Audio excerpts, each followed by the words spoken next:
Dengan silaturahim sama bekas bos saya, sekarang masih bos saya. Pertemuan dengan Pak Jokowi hari ini, Pak. Ya, ini silaturahmi karena Pak Jokowi kan bosnya saya, jadi saya sama Ibu mau silaturahmi, mohon maaf lahir dan batin, juga doain supaya Pak Presiden dan Ibu tuh sehat, karena juga masih jadi Menteri Kesehatan kan. Kalau lihat Pak Jokowi sehat kayak gini, kita senang.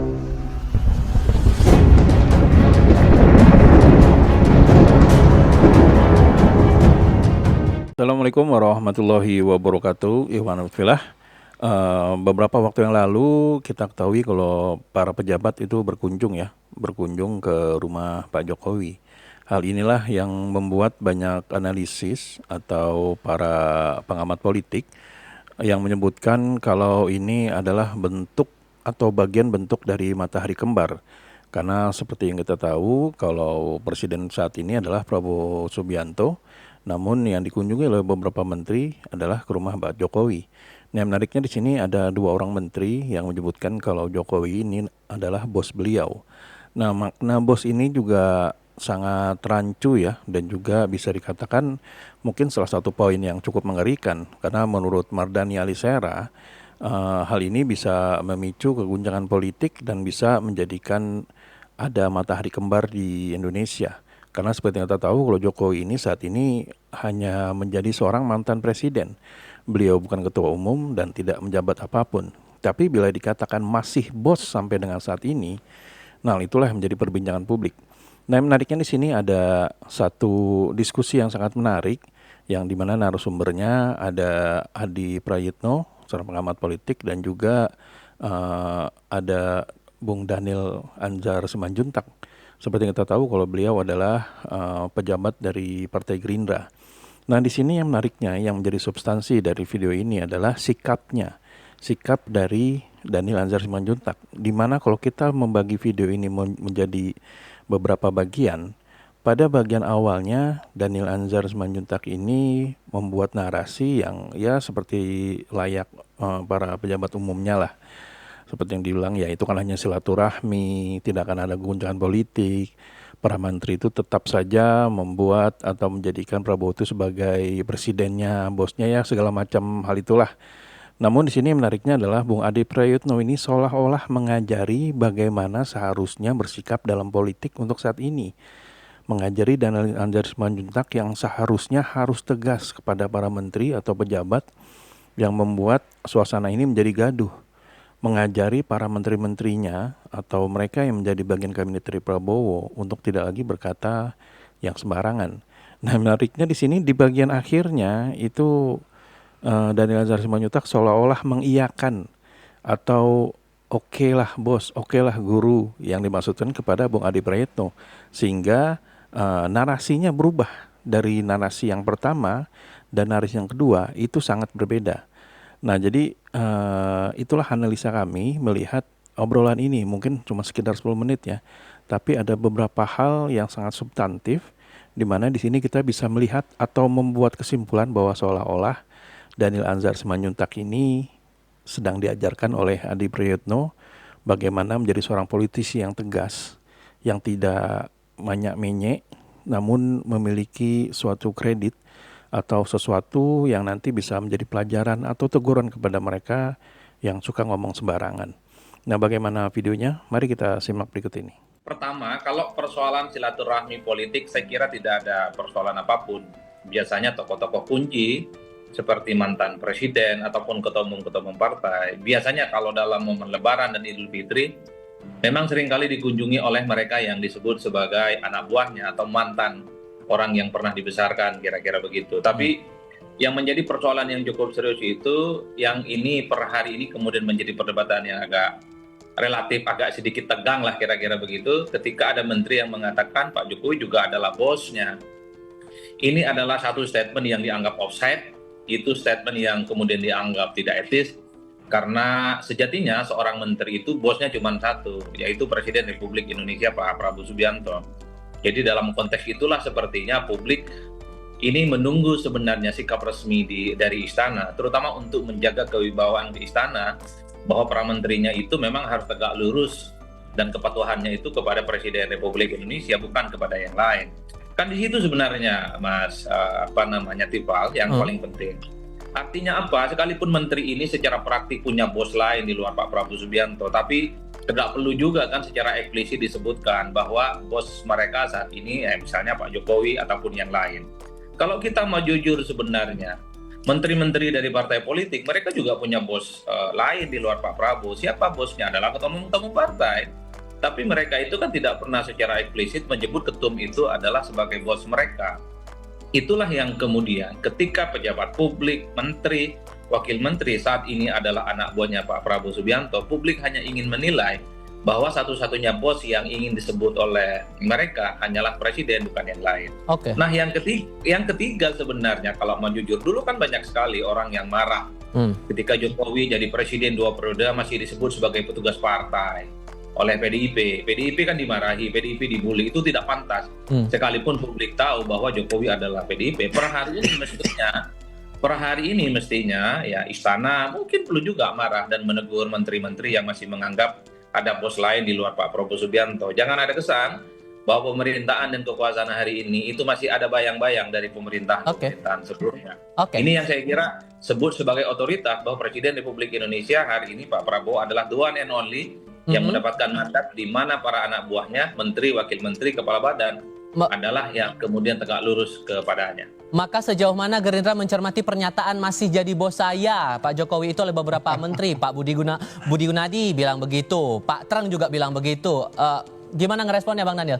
Nah, ini statement pertama dari pertama begini, kalau kemudian para menteri itu menghormati presiden-presiden sebelumnya, itu memang harus, itu yang diajarkan atau dicontohkan oleh Presiden Prabowo, bahwasannya kita harus menghormati kontribusi dan peran pemimpin-pemimpin sebelum kita semuanya, dan itu juga dilakukan dan dicontohkan oleh Pak Prabowo. Kemudian kedua, terkait dengan silaturahim para menteri ke Pak Jokowi, ya itu memang baiknya begitu. Artinya mereka datang ke mantan-mantan presiden bersilaturahim, mendengarkan nasihat dan sebagainya. Nah, jadi terkait dengan itu Pak Prabowo justru mengendorse mereka untuk melakukan banyak silaturahim. Kemudian ketiga, kalau kemudian dari kegiatan-kegiatan tersebut diterjemahkan sebagai tadi ada matahari kembar, itu kan publik berusaha, beberapa pihak berusaha menggiring ke situ karena ada komunikasi yang agak tidak tepat, mungkin begitu, karena ada celah tafsir terhadap statement para menteri. Itulah yang kemudian jadi tafsir yang bisa dikembangkan oleh Mas Adi dan kawan-kawan maupun publik. Jadi kalau kemudian ada yang bilang bahwa jangan sampai ada matahari kembar, PKS kan sudah mengingatkan begitu Bang Mardhani. Bahkan ada yang bilang loyalitasnya dipertanyakan nih dengan Pak Prabowo, para menteri ini dengan arahan dari Pak Prabowo. Berlebihan kalau begitu menurut Anda Bang Daniel? Dipastikan tidak akan pernah ada matahari kembar, dan Pak Prabowo sepenuhnya adalah Presiden Republik Indonesia. Pak Prabowo tentu akan memimpin sepenuhnya. Jadi statement atau dugaan ada matahari kembar tidak tepat. Tapi memang yang harus diingatkan selalu kepada seluruh anggota kabinet Pak Prabowo, dan itu yang juga selalu diingatkan oleh Presiden adalah perbaiki cara komunikasi, perbaiki cara memproduksi narasi. Karena cara berkomunikasi dan memproduksi narasi itu akan membuka peluang tafsir macam-macam. Nah, itu yang harus dihindarkan. Jadi kalaupun ada yang salah di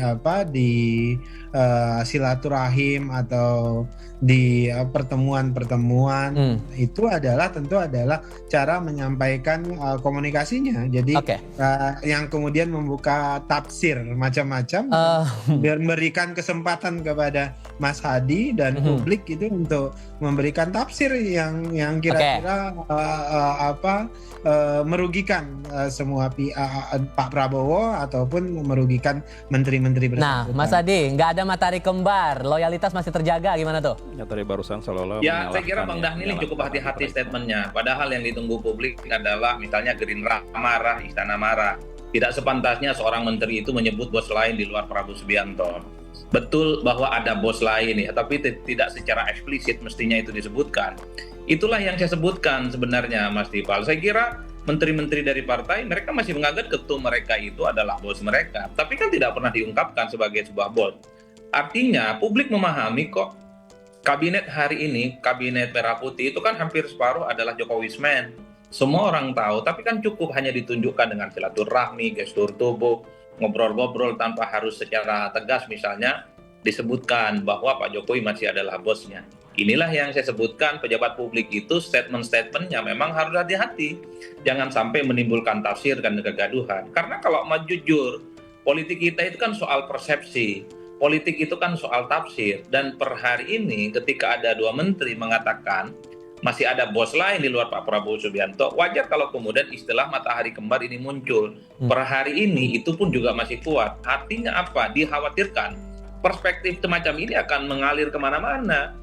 Bukan hanya soal matahari kembar, tapi bahwa kekuasaan hari ini, pemerintah hari ini itu tidak bisa dilepaskan dari anasir-anasir dari mantan-mantan presiden sebelumnya. Efeknya Itulah jangka yang pendek saya menengah sebut. panjangnya bakal gimana menurut Anda, Mas Adi? Ini soal kewibawaan sebenarnya, kewibawaan istana, kewibawaan pemerintah dan kewibawaan presiden.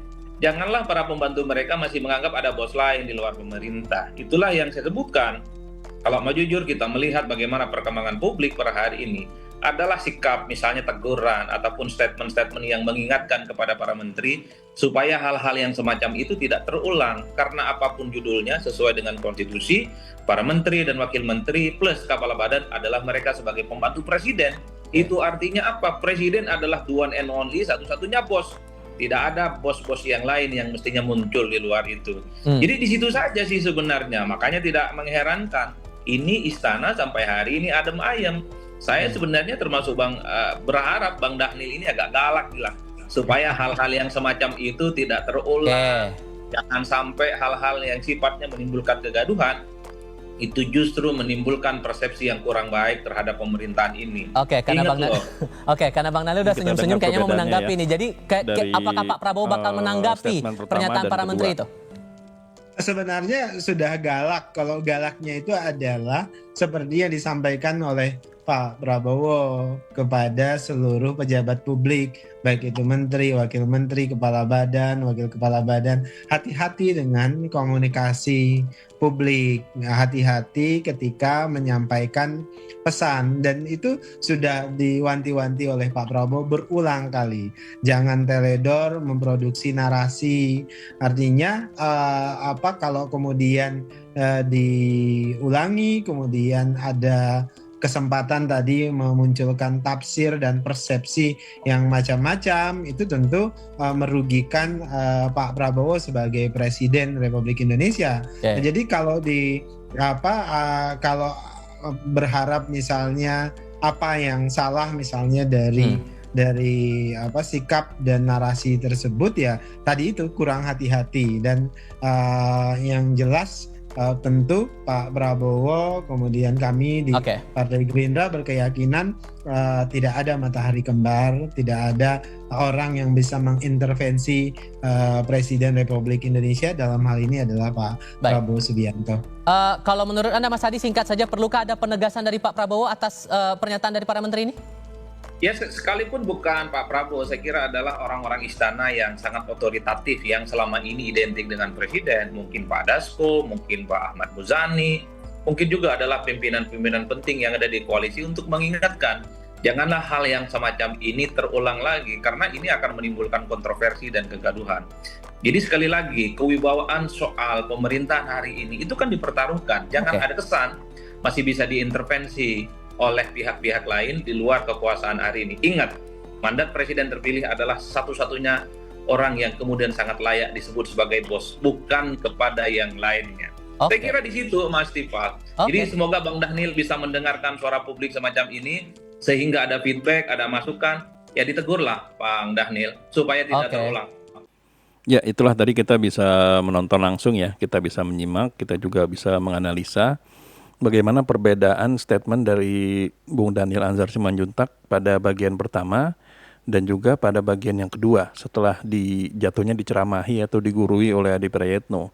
Di mana pada bagian pertama ini Bung Daniel Anzar Simanjuntak seolah-olah ingin memberikan penegasan kalau apa yang dikatakan oleh para menteri ini yang mengatakan Jokowi adalah bosnya adalah sesuatu yang biasa-biasa saja. Bahkan Bung Daniel Anzar Simanjuntak juga mengatakan kalau hal itu sempat juga di-endorse oleh Prabowo Subianto. Nah, namun setelah pembicaraan Daniel Anzar Simanjuntak tersebut, Adi Prayetno ini mengatakan kalau misalnya hal ini dianggap biasa saja, maka di mana wibawanya Prabowo, di mana wibawanya pemerintah masih menganggap ada bos lain selain daripada Prabowo. Karena kita yang tahu menteri itu adalah pembantu dari presiden, bukan pembantu dari mantan presiden. Sehingga statement yang menyebutkan bahwa Jokowi adalah masih bosnya itu adalah sesuatu yang sudah offset menurut Bung Adi Prayetno. Sehingga diperlukan ada ketegasan, ada penegasan dari mereka para pembantu dari presiden atau orang-orang yang berkuasa di lingkungan presiden itu memberikan teguran kepada mereka para pembantu presiden yang memberikan statement-statement yang seakan-akan seolah-olah ingin memicu kontroversi, ingin memicu kegaduhan politik. Sehingga hal ini menjadi sangat disayangkan sehingga wibawa dari Prabowo Subianto sendiri seakan-akan hilang dan mudah diintervensi. Dan setelah itu kita tahu ya kalau Daniel setelah itu memberikan penegasan kalau memang para menteri ini harus berhati-hati dalam bicara karena ini bisa menimbulkan persepsi publik yang sangat negatif. Nah, jadi itulah video yang kita bisa lihat kali ini walaupun 10 menit tapi kita bisa mengambil berbagai makna, berbagai informasi dan juga kuliah gratis ya dari Bung Adi Prayetno bagaimana menjadi seorang politikus yang baik yang memiliki etika dan juga bisa berwibawa. Dan hal ini sepertinya diambil langsung atau langsung dimengerti oleh Daniel Anzar Simanjuntak.